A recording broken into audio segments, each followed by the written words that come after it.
자, 어제 우리가 율법과 복음에 대해서 첫 번째 강론을 서로 나누었는데 정리 잠깐 하죠.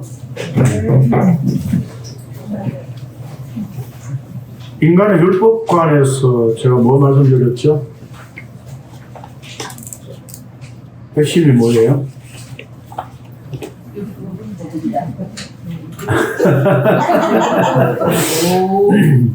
그 답은 좀 늦게 나와야 돼요, 지금. 왜요? 좀 이따 나와야 된다고. 1번에 대한 지금 답은 아니에요. 인간의 율법관에, 인간은 유대인들은 율법에 의해서 심판을 받는다고 한다면 이방인들은 어떻게 되느냐? 율법을 안 받았으니까 상관없지 않느냐라고 했을 때에 바울 사도가 뭐라 그랬죠? 자기 자신이 스스로가 다 율법이 되어졌어. 결국 그 율법에 의해서 율법을 가지고 살아가는 존재. 그러니까 모든 인간은 다 그런 어떤 율법관을 가지고 있는 것이다 라고 하는 거죠. 그런 측면에서 우리가 내가 어떤 사람이 되어야 되겠다, 또는 내가 믿는 하나님은 이래야 돼 라고 하는 것조차도 뭐예요? 자기에게 율법이 되는 거죠. 그렇죠? 네. 내가 생각하는 하나님은 이런 하나님이야. 자기 스스로 그렇게 율법을 정하는 거다 이 말입니다. 세상 사람들한테 다 물어보면 교회는 어때야 돼? 라고 한다면 어떻게 돼요? 뭐 사랑이 있어야 되고, 남한테 베풀 줄 알고, 헌금 함부로 착복하지 않고, 구제하고 선교하는 뭐 그런 교회가 교회 아니냐 라고 하는 식으로 교회에 대한 자기 율법을 다 가지고 있다고요. 그런 측면에서 율법이 없는 자는 없다. 네. 그래서 기존의 교회에서는 우리가 늘 새로운 율법을 늘 제시했죠. 그 율법의 목적은 뭡니까? 네, 율법을 통해서 예수 그리스도를 보여주는 것이다. 예수 그리스도를 보여주기 위해서 율법을 지녔다라고 하는 거죠. 가장 근원적인 율법이 뭐예요?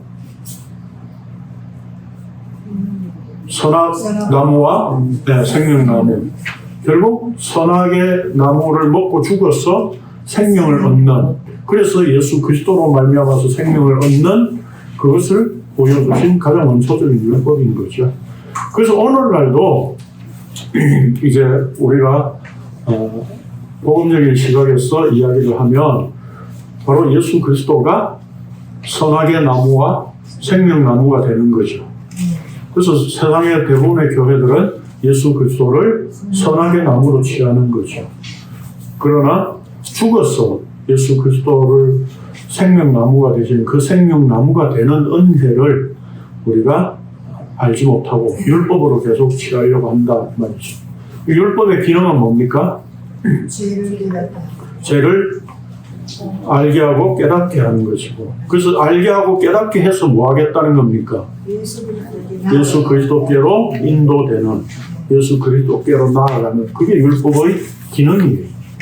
그러니까 율법을 가지고 율법을 붙잡아서 내가 행위로 지키겠다라고 한다면 그건 율법의 본래 기능이 아니다 이 말입니다. 인간이 곡해해서 그렇게 스스로 규칙, 규범으로 삼아서 영생을 취하려고 하는, 도둑질을 하는 그런 존재라고 하는 것이 바로 율법에서, 별말씀에서 도둑질하지 말라, 너가 이렇게 영생을 도둑질하는 존재들이다 라고 하는 것을 폭로하고 있는 거죠. 그럼 내가 도둑질이고 도둑놈이다 라고 한다면 뭐 해야 됩니까? 바로 예수 그리스도 그분이 율법을 완성하셨군요 라고 하는 그 그리스도께로 인도되어져야 되는 거예요. 그 율법을 통해서. 그럼 결국에는 전에 제가 열 말씀 강론을 했던 것처럼 그 속에서 다 뭐예요? 모든 내용들이 다 예수 그리스도를 이야기를 하고 있었던 것이었죠. 네. 그러면 이제 율법의 완성, 예수님께서 율법을 완전하게 하려 하셨다. 이 완전하게 한다는 말은 뭐예요? 완성하고 성취한다 진리로 충만하게 한다. 그런 뜻이라고 했죠. 그래서 율법을 정리를 하면 하나님을 사랑하고 이웃을 사랑하는 것이다. 이게 구약 성경 전체에서 말씀하고 있는 내용이다라고 했어요. 그럼 하나님을 사랑한다는 게 뭐냐? 그게 하나님이 그래서 내 이웃으로 왔는데 그 이웃을 사랑한다는 것, 다시 다른 말로 하면 내 이웃은 예수 그리스도를 지칭하는데 예수 그리스도를 사랑한다는 게 가능하냐라고 했을 때 우리에게는 본래 그분을 사랑할 수 있는 사랑의 마음이 없는 자들이다. 그래서 이제 하나님께서 우리를 사랑하시는 그 증거를 내놓으셨는데 그게 십자가 죽음이다. 그 십자가 죽음을 통해서 예수 그리스도의 사랑이 우리에게 주어진 것이다. 그래서 우리가 어제 그 얘기하면서 그냥 마무리하고 끝냈는데 7페이지 봅니다. 그래서 율법의 완성은 사랑인데 그 사랑을 우리한테 주신다는 건데 이제 자 예수님께서 요한복음 13장 34절에 보면 새 계명을 너희에게 주노니 서로 사랑하라. 내가 너희를 사랑한 것 같이 너희도 서로 사랑하라. 라고 하니까 사람들은 어떻게 해요? 이제 예수님이 이제 구약의 율법은 완성됐고 예수님이 사랑하라고 하는 새 계명을 주셨으니까 이제 우리는 또 이거를 지켜야 된다. 이렇게 생각을 하는 거죠. 그래서 신입 교인 오면 친절하게 대하고 이렇게 하는 게 사랑이라고 착각을 하고 있는 거죠. 그런데 여기 새 계명은 교환에는 안 해놨지만 헬라어로 보면 카이노스예요. 카이노스는 뭐라고 했어요? 기존에 없던 것, 세상에 없던 것, 그게 새로운 하늘에서 주어지는 새로운 것. 그러면 결국 내가 너희를 사랑한 것 같이라고 한다는 말은 뭐예요? 십자가 죽음으로 우리에게 사랑을 주시겠다는 거죠. 그리고 서로 사랑한다는 말은 뭐예요? 너희가 서로 사랑한다는 말은 우리가 교회에서 형제들끼리 사랑해라 이 말이 아니라 그리스도와 한 몸 된 상태에서 그리스도와 나와 이제 서로 사랑하는 관계가 된 것. 그걸 말씀하고 있는 것이다 이 말입니다. 교회에서 너희들끼리 이제 이렇게 사랑으로 좀 잘 지내, 싸우지 말고 그런 의미의 말씀이 아니다 이 말입니다. 그런 측면에서 하늘의 사랑, 그게 새 계명, 하늘로부터 주어지는 새 계명. 이 계명은 말씀인 거죠. 그래서 예수 그리스도로 말미암아 우리에게 주어지는 것. 그래서 구약의 사람들이 이제 구약의 율법으로 완성되고 새로운 계명으로 주셨다고 했으니까 우리 지켜야 된다 이렇게 말하는 사람들이 많은데 요한 1서를 봅니다. 7페이지에 사랑하는 자들아 시작. 사랑하는 자들아 내가 새 계명을 너희에게 쓰는 것이 아니라 너희가 처음부터 가진 옛 계명 이 계명을 들어라 말씀이거니와 다시 내가 너희에게 새 계명을 쓰노니 그에게와 너희에게도 참된 것이라. 이는 어둠이 지나가고 참빛이 벌써 비침이니라.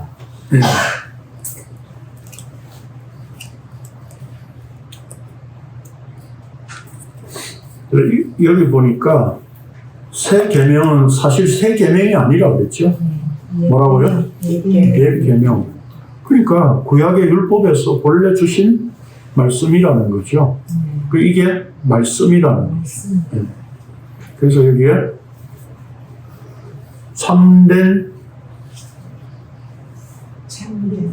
참된 것이라. 이게 뭐예요? 뭡니까? 진리죠, 진리. 성경에 참된 하는 것은 헬라어로 보니까 알레디노스 이렇게 되어 있어요. 알레데이아에서 나온 말이죠. 진리라는 말이죠.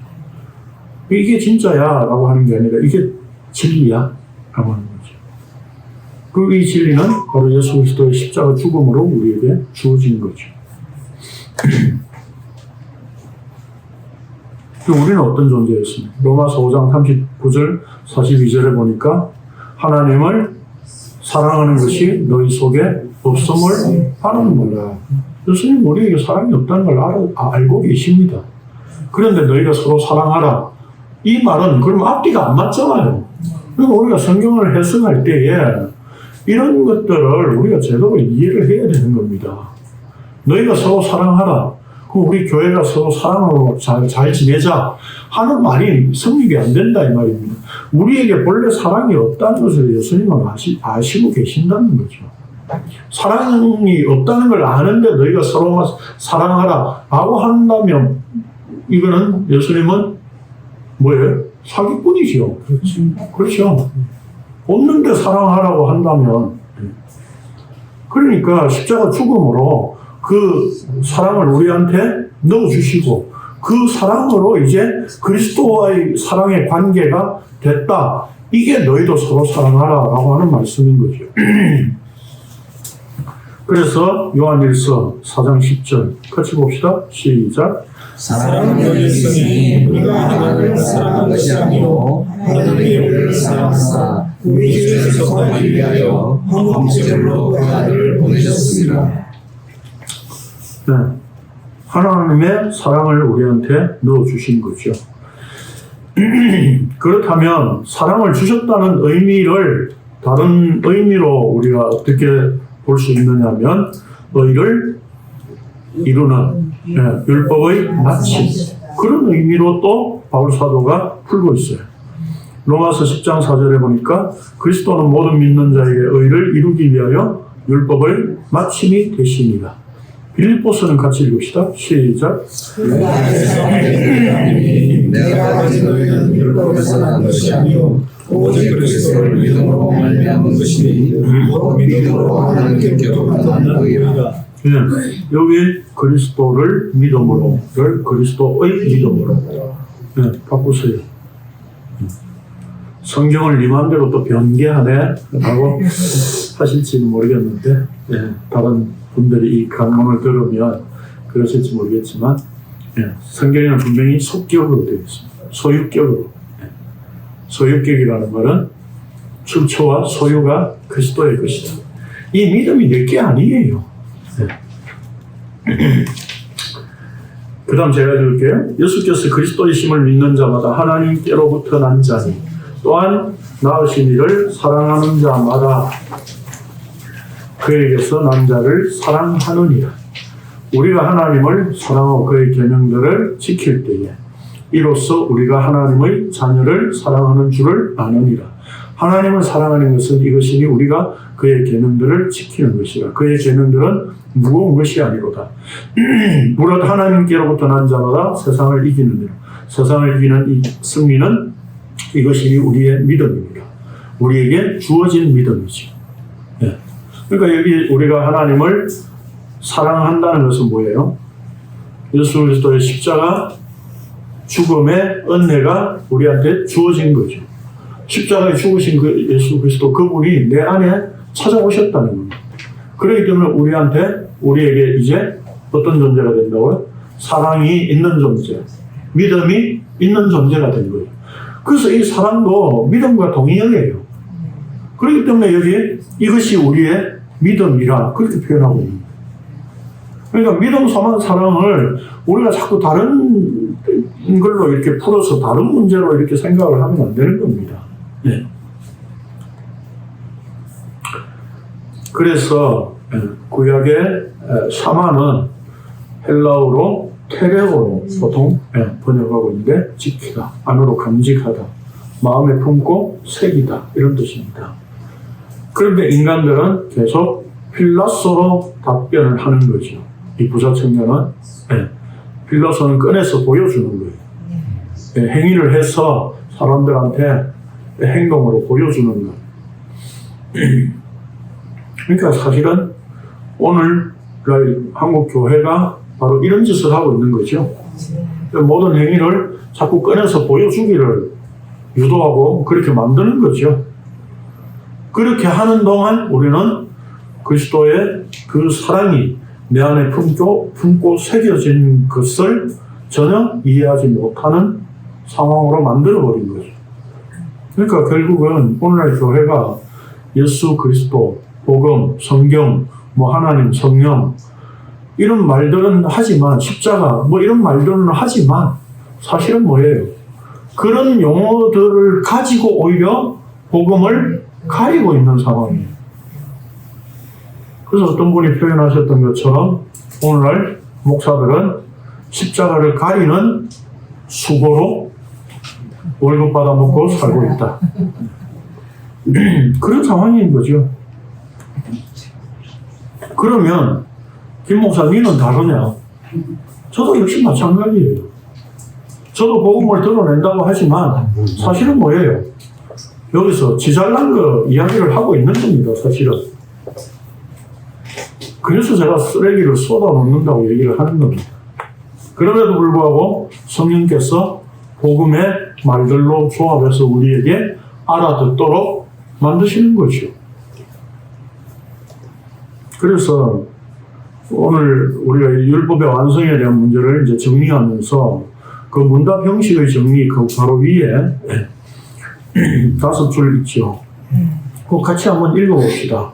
단순히 예수 그리스도께서 대표로 십자가 죽음에 순종하심으로 율법을 완성하셔서 우리에게 은혜를 입히심으로 우리가 율법을 완전히 다 지킨 존재가 된다는 것이 아닙니다.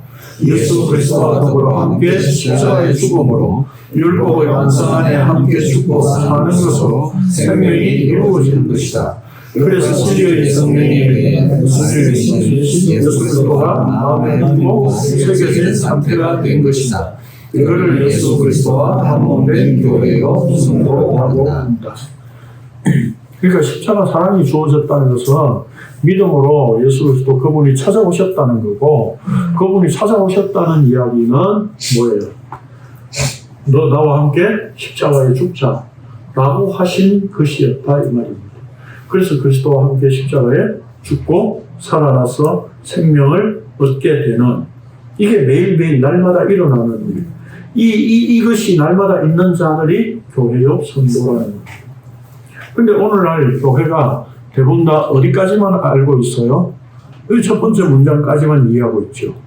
그리스도께서 대표로 십자가에 죽음에 순종하셔서 율법을 완성하셨으니까 우리에게 은혜를 입히심으로 우리가 율법을 완전히 다 지킨 존재가 된다. 이렇게만 가르치죠. 그렇죠? 그러니까 이걸 지식적으로 받아들이는 겁니다. 근데 복음 안에는, 언약 안에는, 언약을 깨뜨리면 그 안에 뭐가 있다고요? 예수 그리스도의 죽음이 있어요. 예수 그리스도의 죽음이 있다는 것은 단순히 그분만 죽으신 것이 아니라 나의 죽음도 그 안에 발견되어질 때에 그걸 복음이라고 하는 거예요. 그래서 그분이 대표로 죽으셔서 율법을 완성해서 그 은혜를 나한테 전가시켜서 이제 넌 완성을 너한테 전가시켜서 너도 완성 안에 있는 거야. 이게 아니라는 겁니다. 그리스도와 함께 죽고 살아나는 이것이 없으면 율법의 완성과 관계없는 상태가 되는 거예요. 전혀. 네. 이게 어떻게 보면 신학적인 허점인 거죠. 오늘 교회들이 이런 신학의 내용을 가르치고 있는 겁니다. 그분이 대표로 완성했어. 그걸 완성한 걸 우리한테 준 거야. 그래서 우리가 율법 완성 안에 있어. 그 말이 아니다 이 말입니다. 그래서 내가 그리스도와 함께 더불어 죽고 사는 생명으로 연결되지 않으면 율법의 완성과는 전혀 상관없는, 율법 완성, 그건 그냥 지식적으로 가지는 것에 불과한 겁니다. 자, 이제 제가 결론을 내리려고 생각을 하다가 좀 문답 형식으로 좀 이렇게 정리를 하면 훨씬 더 잘 이해가 될 수 있지 않을까 좀 생각이 됐습니다. 그래서 제가 최대한 아는 범위 내에서 9개의, 아직까지는 9개의 질문밖에 안 나왔어요.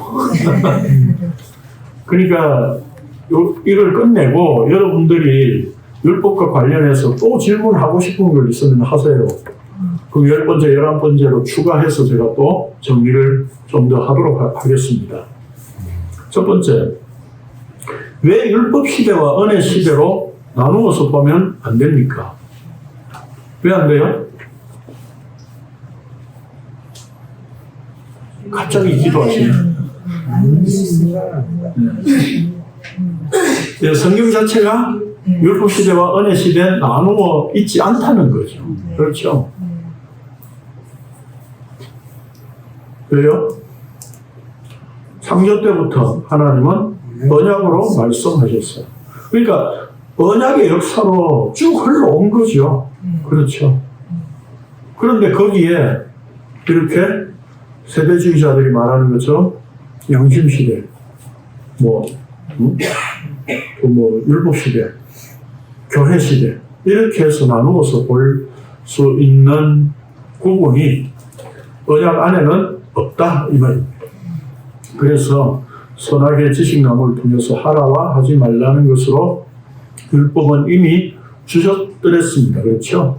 이것 때문에 이제 개혁교회 내에서도 이걸 행위 언약으로 규정하지만 하나님의 모든 언약은 은혜 언약입니다. 은혜 언약입니다. 그래서 하나님은 은혜 언약으로 처음부터 끝까지 줄곧 이 역사를 이끌어 오셨고, 그래서 예수 그리스도를 보내셨어. 네. 하나님께서 친히 예수 그리스도로 이 땅에 오심으로 그 은혜 언약의 역사를 종결하신 거죠. 성취하신 거죠. 완결하신 거예요. 그래서 우리는 이제 지금 종말의 상태에 있는 거죠. 하늘의 비밀이 완전히 다 드러났어. 그래서 여기에는 병 고쳐서 예수 믿어야 될 이유가 없고, 방언 이적을 일으켜서 그걸 통해서 예수를 믿어야 할 이유가 없습니다. 하늘의 비밀이 다 드러났어요. 십자가. 그 십자가의 내용이 우리에게 기록된 말씀으로 주셨다는 거예요. 그 안에서 우리는 하늘의 비밀을 이제 다 알 수 있는 상태가 된 것이죠. 물론 여기에 단서가 하나 붙죠. 무슨 단서가 없어요? 성령께서 알게 해주시고 깨닫게 해주셔야 된다 라고 하는 단서가 붙죠. 그렇기 때문에 시대를 율법시대, 은혜시대로 구분되어야 할 이유가 없습니다. 언약의 핵심은 뭐예요? 예수 그리스도인데, 창조도 예수 그리스도를 위한 것이고, 예수 그리스도는 어제나 오늘이나 영원토록 동일하신 분이시거든요. 그렇기 때문에 구약에는 이렇게 구원하고 신약에는 이렇게 구원한다. 그게 있을 수 없는 말이다. 두 번째, 구원을 얻는 것은 믿음이지만 믿음 생활할 때, 즉 성화의 과정에서는 율법이 이제 필요한 것 아닙니까? 이제 이런 질문도 하죠. 성화의 과정에서 율법이 필요하다는 주장은 믿음으로 구원 얻었다는 자가 방종할 수 있다는 우려 때문에 율법으로 통제하기 위해 만들어진 이론에 불과한 겁니다. 믿음은 예수 그리스도의 믿음이죠. 나의 믿음이 아니죠. 그렇기 때문에 믿음을 가졌는데 그 다음에 성화에 필요한 율법이 있어야 된다라고 하는 것은 있을 수 없는 말이다. 내 믿음이 아니기 때문에. 예수 그리스도의 믿음이기 때문에. 그리고 또 성경에서 성화는 단번에 거룩함이지 서서히 거룩해져 가는, 서서히 착해져 가는 그런 거룩함은 없습니다. 이 성경 구절은 개인적으로 여러분들이 집에 가셔서 찾아보십시오. 안 찾아보시겠지만 이런 단서를 붙이면 안 되나요? 아니 저도 집에 가면 이거 안 찾아봅니다. 근데 제가 이제 강론 준비하면서 교환을 이렇게 작성할 때에 저는 아는 구절도 또 이렇게 인용하기 위해서는 다 구절 한 번씩 다 찾아보고 확인합니다. 거기 또 내가 잘못 인용하는 부분이 없는가 싶어서 찾아보십시오. 그래서 믿음 안에 있는 게 거룩입니다. 그게 거룩의 상태인 거죠. 그래서 성도에게는 믿음이신 예수 그리스도께서 성령으로 진리의 말씀으로 찾아오셔서 말씀으로 이끌어 십자가의 길로 가게 하시는 은혜만 있을 뿐이죠. 그렇죠? 거룩하게 점점 더 착해져가는 거룩함, 그건 없다 이 말입니다. 그래서 성화의 과정에서 율법이 필요하다라고 하는 주장은 헛된 주장이다. 세 번째, 율법은 의식법, 시민법, 도덕법으로 나누어 본다고 하는데 이런 측면에서 도덕법이라고 분류되는 십계명은 오늘날도 여전히 지켜야 할 법이 아닙니까? 이거 오늘날 교회들이 다 이렇게 생각을 하죠.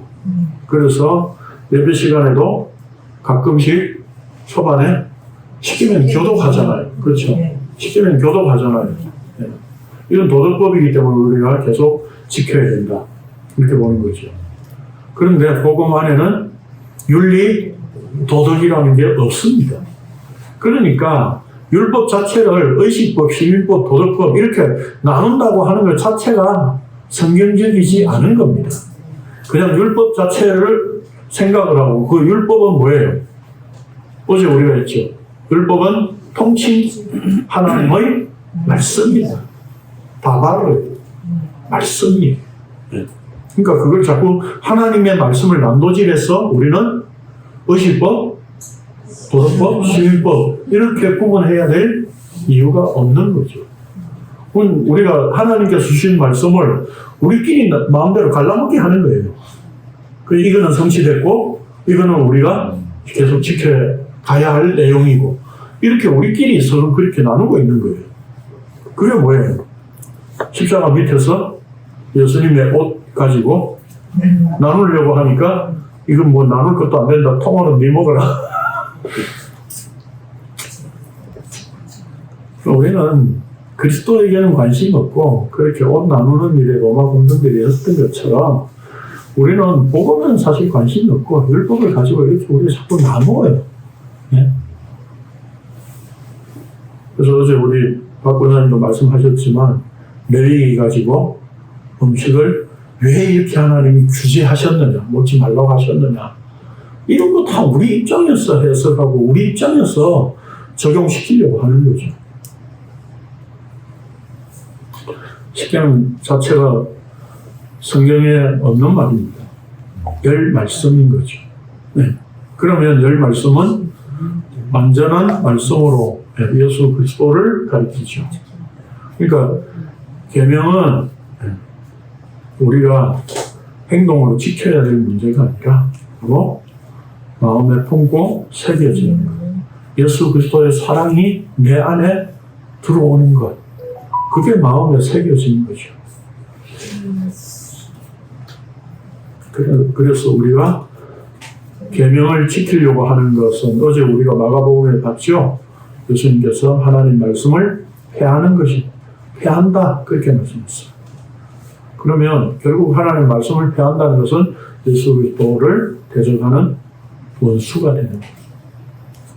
네 번째, 행함이 없는 믿음은 죽은 믿음이라는 야고보서의 말씀대로 보자면 율법이 여전히 필요하므로 산상수훈 같은 말씀은 지금도 실천해야 할 덕목 아닙니까? 이렇게 이야기합니다. 이 대표적인 인물이 누구죠? 산상수훈을? 간디죠. 네. 간디는 뭐 매일 산상수훈을 읽었다고 그러더라고요. 그래서 그렇게 살려고 노력한 사람이다.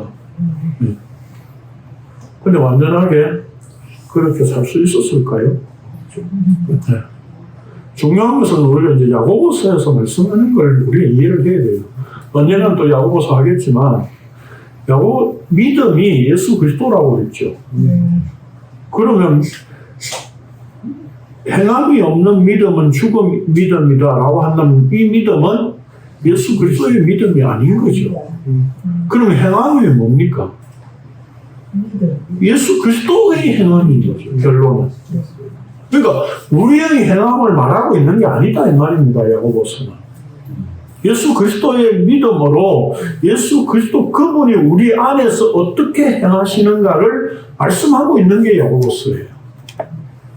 그러니까 행함을 자꾸 나의 행함으로 자꾸 이렇게 인간적인 해석을 가지고 성경을 야고보서를 접근하니까 자꾸 행함이 없는 믿음은 죽음 믿음이야. 자꾸 그래서 행함을 나타내 보이려고 하는 거죠. 그렇죠. 그런데 그 행함은 예수 그리스도의 행함이에요. 왜요? 믿음이 예수 그리스도의 믿음이니까. 믿음과 행함은 그래서 야고보 사도의 관점에서 설명하고 있는 것은 같은 것이다. 그런 의미예요. 네. 다른 게 아니다. 그래서 제가 갈라디아서 2장 20절 인용했고요. 그래서 하나님의 아들의 믿음이죠. 자, 이렇게 이제 산상순이라고 하는 것도 보면 뭐예요? 우리가 산상순을 우리의 행함으로 뭔가를 지켜야 하는 문제가 아니라 산에서 율법의 본질을 밝혀주시고 바로 이게 옛날 성경 자꾸 읽은 것 때문에 문둥병자라고 하는 나병 환자죠. 지금 나병 환자를 산에서 내려오시자마자 고치신 것으로 마태가 연결을 했어요. 그렇죠. 그 사건은 다른 때에 일어난 사건인데 그렇다면 결국 나병 환자를 고치신 것 자체가 죄에서 건져내시는 것을 의인이 하고 있는 표적이에요. 그래서 자기 십자가를 보여주는 표적이에요. 그러면 결국 예수님이 산에서 구약의 신의 산에서 하나님이 산에서 말씀과 언약으로 하셨던 하나님이 아니라 친히 이 땅에 오셔서 산에서 내려오셔서 이제 십자가를 지시는 죽음으로 산상수훈을 완성하시는 분으로 오셨다라고 하는 것을 나타내신 것이고 그 표적을 통해서 그래서 십자가를 향해 가셨습니다. 그렇다면 이 산상수훈은 우리가 실천해야 할 덕목이 아니라 예수 그리스도 그분이 완성하신 거예요. 오른밤 말 왼밤을 돌려대라. 예수 그리스도 그분이 이것을 완성하셨다. 겉옷을 달라는 속옷까지 주라. 이것도 예수 그리스도께서 완성하셨다. 예. 그 말씀의 본질을 드러내신 거죠. 그 다음에 다섯 번째, 구약의 율법은 완성되었지만 신약의 명령, 예컨대 예수님께서 말씀하신 새 계명이라고 말씀하신 것을 무시한다는 것은 예수 그리스도를 무시하는 것이기 때문에 오늘날도 여전히 지켜야 하는 것 아닙니까? 질문도 참 희한하죠. 제가 만들었지만 근데 실질적으로 이렇게 다 질문하죠. 자, 명령법, 성경의 명령법. 결국 율법도 하라 하지 말라라고 하는 명령법으로 주셨어요. 신약에도 다 명령법이에요. 그러면 인간이 그걸 실천할 수 있는 능력이 있다, 없다? 없잖아요. 없는 것을 하나님 모르셨을까요? 아시죠? 갓난 애기한테 부모가 너 나가서 이제 오늘부터 편의점 알바해라, 돈 좀 벌어와. 가능해요?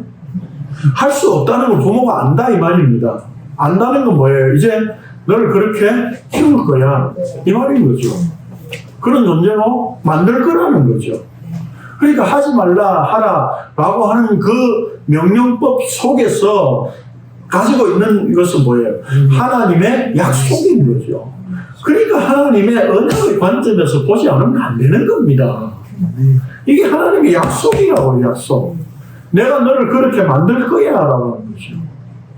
너를 우상을 섬기지 않는 존재로 만들 거야. 너가 살인하지 않는 존재로 만들 거야.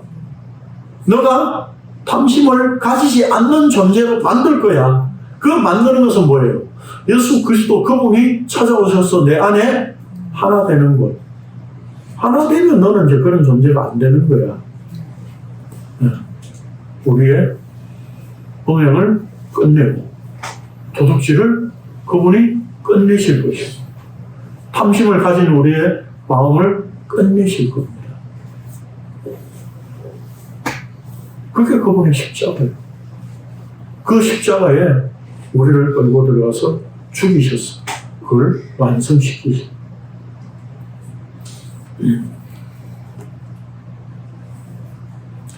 뭐 설명이 됐죠?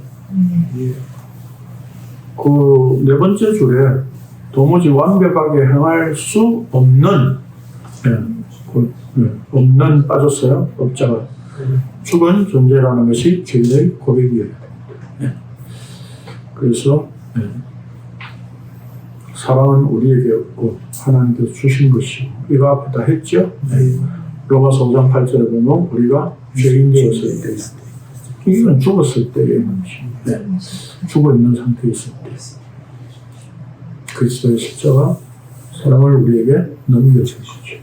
아까 제가 그 설명을 또 안 드렸는데 새 계명을 너희에게 주노니 서로 사랑하라. 내가 사랑하는 너희에게 너희도 서로 사랑하라. 주노니라고 하는 이 말이 헬라어로 보면 디도니 넘겨주는 거죠. 그분의 십자가 죽음으로 넘겨주셔야만 되는 거예요. 여섯 번째, 성도는 믿는 자로서 세상에서 믿지 않는 자와 구별되고 차이가 나야 한다는 측면에서 율법을 지키는 것으로 바른 삶을 사는 것이 당연한 것 아닙니까? 참 이런 말 많이 하죠. 그래서 저의 답변은 뭐냐면 바르고 착하게 살아야 한다는 것이 우리의 죄성입니다. 무서운 말이죠. 기존 교회 다니는 분들에게 바르고 착하게 살아야 된다라고 하는 생각을 가지고 있는 사람한테 이 얘기하면 그게 왜 우리의 죄야? 그렇게 답변하지요. 대부분 다. 왜 말씀을 가지고 내가 바르게 살려고 하는데 왜 그게 우리의 죄성이야? 라고 반발하는 거죠. 그래서 네가 죄인이야 이 말이죠. 그렇게 바르게 살려고 하는 게 죄가 안 된다고 가지고 있는 그 생각이 우리의 죄라는 겁니다. 좀 철학적인 표현 같은데 그게 우리의 죄예요. 결국 뭡니까? 바르고 착하게 살아서 그 생명을 누리려고 하는 거죠.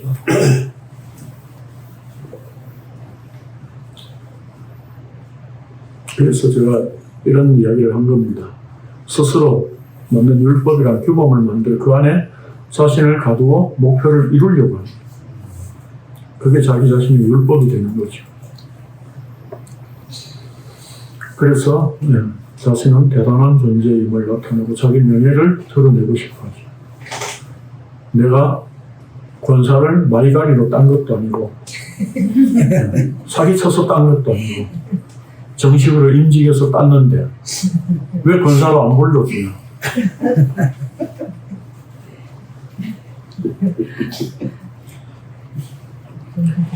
신학교를 어디서 나왔는지도 모르는데 목사 안 불러준다고 지랄하는 거 똑같은 거지. 그래서 결국 인간은 욕망은요 성공을 위해서 이기적이고 기회주의적이고 물질주의적인 삶을 세상에 바르게 사는 것으로 규정짓고 싶어요. 그러니까 오늘날 우리가 제가 이 정치적인 발언한다고 또 생각하시는지 모르겠는데 정치인들 중에서 예를 들면 어떤 사람은 옛날에 국무총리 전직했던 사람 사람들이 장로, 전도사 막 그렇게 부르더라고요. 오늘 교회가 막 초청해가지고 막 간증시키고 그러더라고요. 그분 검사 출신이잖아요. 근데 그분 바르게 살았을까요? 그분 옛날 이력을 보면 공안검사였어요. 공안검사는 누구 한 명 간첩이라고 딱 지정해놓고 그냥 간첩이라고 만들어버리는 거예요. 그런 짓을 한 사람이에요. 난 그래서 그분이 그게 죄가 있다라고 하는 것으로 지금 정죄하고자 하는 게 아니라 그게 우리가 바르게 살려고 한다는 것처럼 내세우면서 내적으로는 뭐예요? 기회주의적이고 이기적이고 물질주의적이고 그런 것을 내심 추구하고 있는 우리의 죄의 본성이 있다는 거죠. 그것만 있다는 얘기가 아니에요. 저한테도 있어요. 저도 살해받아서 먹고 살잖아요. 조선교회에서. 물질주의적이죠. 이기적이에요. 교회 재정은 제가 거의 4분의 3을 제가 다 쓰는 것 같은데.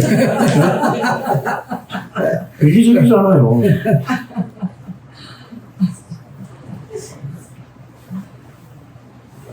이런 존재라고요. 그 문제는 제가 바르고 착하게 살려고 합니까? 여러분들은 모르지만 저는 그렇게 살려고 해요. 그게 저의 죄악이다 이 말입니다. 그것은 제 속에서 말씀 볼 때마다 확인되어진다고요. 그래서 제가 강단에서 여러분들한테 강론할 때마다 저의 강론만 바른 것입니다. 제 말씀, 제 설교만 들어야 됩니다. 그런 말씀 제가 못 드린다는 거죠. 진리의 말씀이라고 얘기해지면 그 나누고 지는 동안 함께 나눌 수 있는 은혜를 우리가 나눕시다. 그 이야기에 제가 할 수 있는 말이 없어요.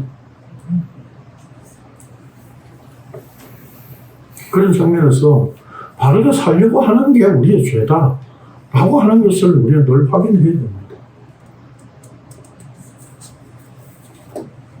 결국은 뭡니까? 자기 부인의 말을 듣는 게 아니라 자기를 부인하고 십자가에 죽는 것으로 확인되어져야 됩니다. 7번째. 율법이 완성되고 우리가 믿음으로 구원을 얻는다면 율법은 이제 폐기되어야 되고 구약은 더 이상 말이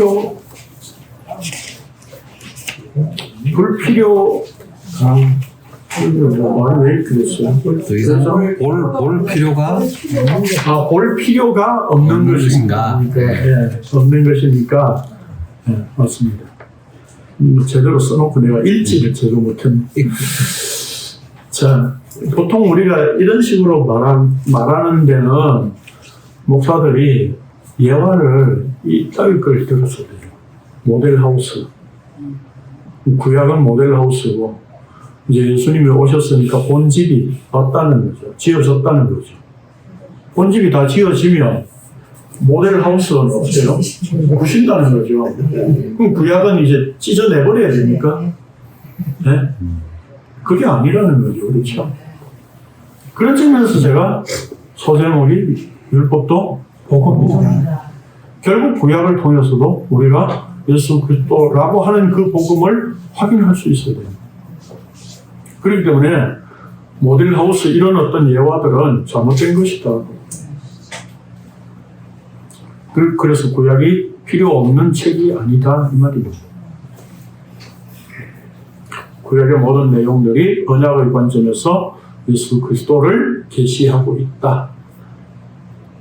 그래서 제가 좀 표현했지만 좀 멋있는 말 같아요. 맨 밑에 구약의 모든 말씀은 하나님의 언약으로 그야말로 예수 그리스도에 대한 말씀으로 풍성합니다. 구약의 모든 내용들의 말씀들 예수 그리스도에 대한 계시로 풍성합니다. 8번째, 교회의 권위와 질서 유지, 체계를 위한 법이 필요한 것인데 그런 것이 없다면 자유라는 명목을 방종하기 때문에 어느 정도는 법으로 강제해야 할 필요성이 있는 것 아닙니까? 제가 이렇게 복음을 이야기하니까 사람들이 무율법주의다 그렇게 이야기하더라고요. 주의라는 게 뭐예요? 주의. 뭔가 그걸 하나로 정해놓고 그 사상에 몰입되는 것. 그게 주의거든요. 그럼 뭐 율법주의입니까, 제가? 많은 사람들이 김선수 목사님 설교를 듣고, 네? 영상을 유튜브에서 11조 하면 안 됩니다. 하지 마십시오. 이렇게 올리더라고요. 그건 뭐예요? 새로운 또 율법이죠. 하지 말라는.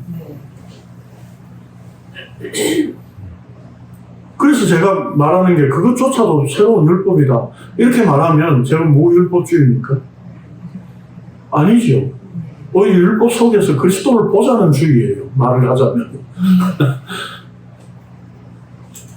그래서 율법이 필요 없다, 필요하다 그런 말이 아니라 율법의 목적대로 예수 그리스도를 보여주는 것을 우리가 확인해야 되고 그 율법의 기능이 우리의 죄를 폭로하고 그리스도께로 인도하는 그 기능의 율법을 우리가 확실히 인식하고 그 율법 안에서 그리스도께 인도되는 은혜를 잊는다면 우리가 율법 속에서도 복음을 충분히 받아들일 수 있다.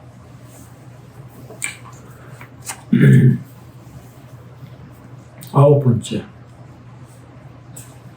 교회라고 하는 것도 그리스도를 머리로 한 그의 몸이죠. 그런데 이 교회를 통제, 유지, 체계를 위한 법이 필요하다? 그 자체가 말이 안 맞는 말이죠. 그렇죠? 그렇다면 결국 이렇게 이해한다는 것은 뭡니까? 내가 세워놓은 건물 교회를 예수 그리스도의 몸이라는 교회로 보고 그 교회를 유지시키고 목사가 목회하기 위해서 사람들을 통제하기 위한 수단으로 법이라는 것을 자꾸 들이대는 거죠. 결국. 그래서 제가 복음을 이렇게 이야기할 때에 제가 아는 목사님들이 우리 하는 게 그거예요. 교인들이 그렇게 가르치는 방종으로 간다는 거죠. 그래서 제가 묻는 말이 뭐겠습니까? 성령님 죽었어. 성령님이 살아계셨어. 우리 안에서 말씀으로 이끌고 있는데 법으로 통제해야 될 필요성이 없다는 것 때문에 방종으로 가지겠느냐고. 이걸 이제 다른 말로 하면 막 살자라고 하는 말이 성립될 수 있는 말이냐 이 말인 거죠. 네, 그렇게 정리를 합시다. 네. 그래서 사람들이 목회하고 사람들을 목회자가 통제하고 정신장악을 할 수 있는 교회라면 그건 교회라고 할 수 없는 거죠. 네. 여러분 제일 무서운 게 뭡니까? 정신장악이에요. 이단들이 사이비 종교가 다 그렇게 하고 있잖아요. 정신장악하니까 성상납도 마음대로 하는 겁니다. 그렇게. 그리낌 없이. 돈을 갖다 내라고 하면 집을 팔아서도 갖다 내고요.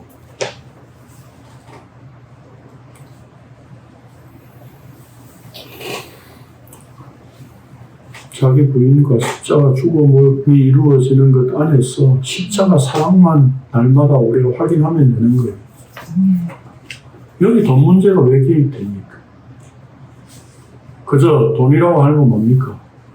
우리 모임에 필요한 이 모임을 유지하기 위해서 말씀을 나누는 일에 최소한의 것이 필요하니까 우리가 회비를 내서 그걸 유지하는 것 뿐이에요. 9번째, 하나님의 은혜를 받았다면 하나님의 은혜에 보답하기 위해서라도 율법을 지키는 삶을 살아야 하는 것 아닙니까? 8개까지 만들어 놓고 이 뒤에 한 장 이제 마무리하면서 이 물음이 또 생각이 났어요. 추가했는데, 은혜를 받았으니까 은혜에 보답하기 위해서라도, 은혜에 보답하기 위해서 주를 위해서 살아야 되는데 그게 율법을 기준으로 살아야 되는 거 아니냐 이렇게 이야기하는 사람이 있다는 거죠. 그건 뭡니까? 은혜라는 말의 의미를 잘 알지 못했기 때문이죠. 은혜란 자격 없는 자에게 그저 주신 생명입니다. 그동안 은혜를 보답하려는 우리의 마음 자체가 우리의 죄악입니다. 사도행전 17장 24절 25절에 보니까 이렇게 되어 있어요. 시작. 우주와 그 가운데 있는 만물을 지으신 하나님께서는 전지에 주시니 손으로 지은 일에 계시지 아니하시고 또 무엇이 부족한 것처럼 사람의 손으로 섬김을 하시는 것이 아니니 이는 만민의 생명과 호흡과 만물을 지으시는 것입니다. 여기 호흡은 영이에요. 영적인 자리 안에, 상태 안에 있도록 만드신다는 거죠. 그렇다면 이 만물은 뭡니까? 바로 하늘의 상태에 있게 만드는 것. 그거죠. 이 땅의 것을 만물어 준다 그런 얘기가 아니라. 그 다음 또 봅시다. 시작. 그리스도 예수 안에 있는 성령으로 말미암아 하나님의 은혜로 값없이 의롭다 하심을 얻은 자 되었느니라. 일하는 자에게는 그 사실이 은혜로 여겨지지 아니하고 보수로 여겨지니와 이를 아니할지라도 경건하지 아니한 자를 의롭다 하신 이를 믿는 자에게는 그의 믿음을 의로 여기시니 일한 것이 없이 하나님께 의로 여기심을 받는 사람의 복에 대하여 다윗이 말한 바 불법이 사하심을 받고 죄가 가려짐을 받는 사람들은 복이 있고 주께서 그 죄를 인정하지 아니하실 사람은 복이 더함과 같으리라. 그러나 내가 나된 것은 하나님의 은혜로 된 것이니 내게 주신 그의 은혜가 되지 아니하여 내가 모든 사도보다 더 많이 수고하였으나 내가 한 것이 아니오 오직 나와 함께 하신 하나님의 은혜로다. 내가 나된 것, 헬라어로 말하면 에고 에이미, 구약으로 말하면 예후의 아셀 예후의 그 히브리어로 나는 여호와니라. 그러니까 바울 사도가 내가 참 선교를 많이 하게 된 게 이게 하나님의 은혜야 그 얘기를 하고 있는 게 아니라 내가 하나님이 된 것, 내가 그리스도가 된 것, 내가 나 된 것 이렇게 표현하고 있는 거예요. 그리스도가 된 것, 그리스도 하나 된 것을 의미하는 표현인 거죠. 요한복음의 표현대로 신된 이게 하나님의 은혜. 이게 하나님의 은혜인데 우리 이 은혜에 보답하기 위해서 해야 될 게 뭐 있어요? 그분은 스스로 십자가 죽음으로 우리에게 생명을 허락하셨는데 결국 우리에게 물으시는 것은 뭘 내놔라가 아니라 내가 준 생명, 내가 십자가에 준 은혜, 내가 너에게 믿음으로 찾아가는 그 믿음 있느냐 내놔봐라 그거죠. 결국 우리가 우리의 행함을 실적을 그래프 얼마만큼 올라갔느냐라고 하는 그걸 하나님 앞에 내보이라라고 하는 성령표를 말하는 게 아니라 예수 그리스도 그분이 주신 사랑, 그분이 주신 믿음이 그대로 네 안에 있느냐 이 말입니다. 그거 확인하시겠다는 거죠. 그게 날마다 확인하시는 거예요. 오늘 우리가 바로 신앙생활을 한다는 것은 이 말씀으로 이거 확인하는 것밖에 없는 겁니다. 이거 확인하는데 우리에게서 날마다 뭐가 나오죠? 부부 싸움도 나오고 자식들을 때리고 사고 치는 것도 나오고 우리 속에는 그런 죄악들이 나오는 거죠. 그럼에도 불구하고 이렇게 사랑으로 입히셨고 믿음으로 찾아오셨구나 라고 하는 은혜를 확인하는 겁니다. 죄 짓지 말자 이게 아니야. 바르고 착하게 살자 이게 아니야. 그래서 우리 안에 십자가 은혜가 날마다 확인되어지면 그게 율법의 완성 안에 있는 것이다 라고 합니다. 그래서 율법과 복음에 대한 근거는 마치겠습니다. 질문 있습니까? 여기 추가로 생각나는 질문 있으세요? 너무 질문을 완벽하게 만들었나요? 더 이상 질문이 없어요. 여러분들이 가지고 있는 의문. 사실 이번 수련회의 강론은 여러분들 다 알고 계시는 내용이에요. 그렇죠? 다시 한번 확인한 거죠. 다시 한번 정리한 겁니다. 결국 우리가 다른 사람들에게 율법대로 말씀대로 살아야 돼 라고 하는 사람들에게 우리가 복음을 이야기해 줄 수 있는 내용을 우리 안에 이제 한번 정리를 한 겁니다. 그래서 제가 질문으로 답변을 드리면 좋겠다 싶어서 질문 형식으로 정리를 한 거예요. 그럼 이런 질문들이 다 이제 우리가 만나는 예수 믿는다고 하는 사람들에게서 나오는 질문들이죠.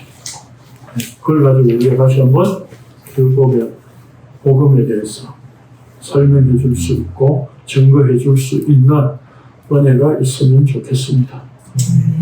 질문 있습니까? 기도하겠습니다. 거룩하신 주님 감사합니다.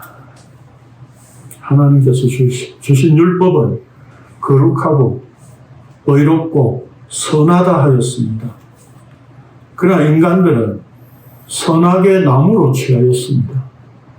그래서 오늘날도 우리가 예수 그리스도를 생명으로 받아 누리는 것이 아니라 그분과 하나 되어 누리는 생명이 아니라 선악의 나무로 취해서 오늘도 교회를 다닌다고 하면서 예수 믿는다고 하면서 율법대로 살아가는 어리석은 우리의 모습을 늘 발견합니다. 오늘날도 우리는 우리 안에 법 체계를 만들어 놓고 그렇게 체계적으로 살아가기를 원하고 바르고 착하게 살아가기를 원합니다. 그것이 우리의 죄악임을 율법 속에서 이미 폭로한 것을 또 확인합니다.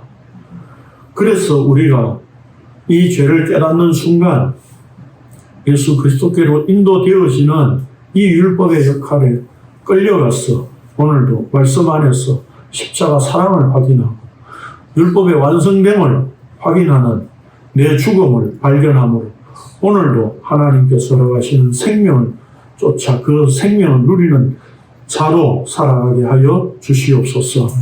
하나님의 사랑에 이끌려서 또 말씀으로 사라지는 삶이 되게 하여 주시옵소서. 예수님의 이름으로 기도합니다. 수고하셨습니다. 감사합니다.